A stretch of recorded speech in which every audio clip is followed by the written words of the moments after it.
squatting Slav TV. If you want to hit the jackpot and win $10 million in Canada, there's a simple way to do it now. Screw playing the lottery, all you have to do is become a terrorist. In 2002, Canadian-born Omar Khadr was convicted of murder and terrorism charges after killing US Sergeant Christopher Spear with a hand grenade in an exchange of fire in Afghanistan. Omar, who was only 15 at the time, had been taken back to Afghanistan by his father, who had ties to various terrorist organizations that he pledged to fight for. During this period, Omar was actively involved in weapons training on the Bin Laden family compound and would even make annual trips back to Canada with his family in order to finance their operations in Afghanistan. After being severely wounded in the gunfire, Omar was detained and taken to Guantanamo Bay, where he pleaded guilty to murder and other terrorism-related charges to the US government.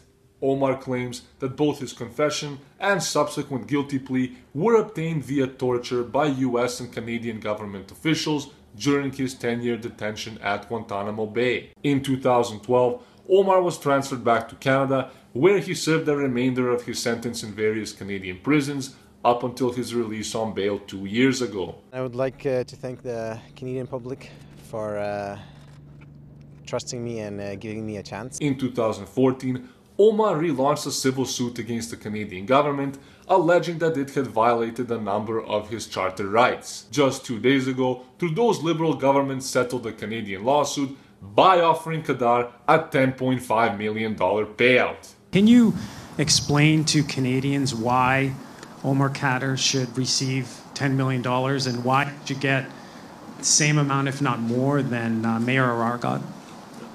There is a judicial process underway that has been underway for a number of years now, and we are anticipating, like I think a number of people are, that judicial process is coming to its conclusion.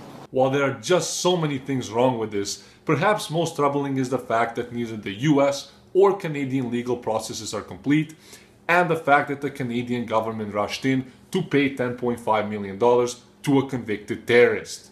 It's a tragic case on all levels, but we can't excuse the behavior of Mr. Khadr, and to certainly almost reward it in this way, I think, is a travesty. Canada's foolish Liberal government may have in fact done this in order to save Canadian taxpayers millions of dollars in future legal fees, knowing that Omar's lawsuit was going to be successful.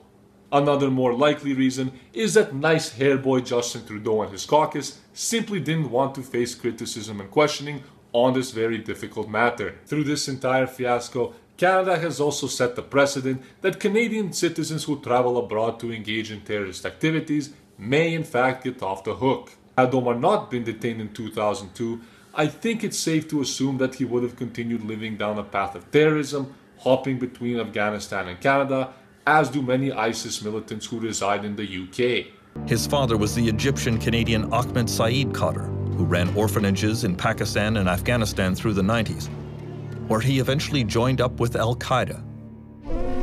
The Khadr family moved into the Bin Laden family compound.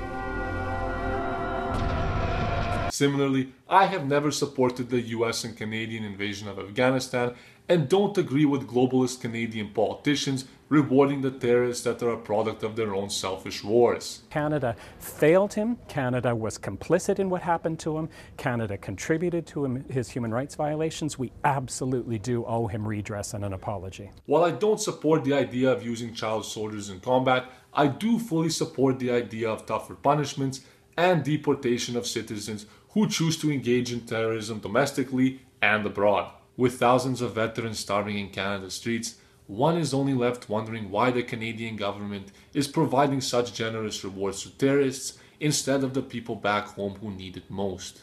I'll prove to them that I'm a good person. Thank you very much.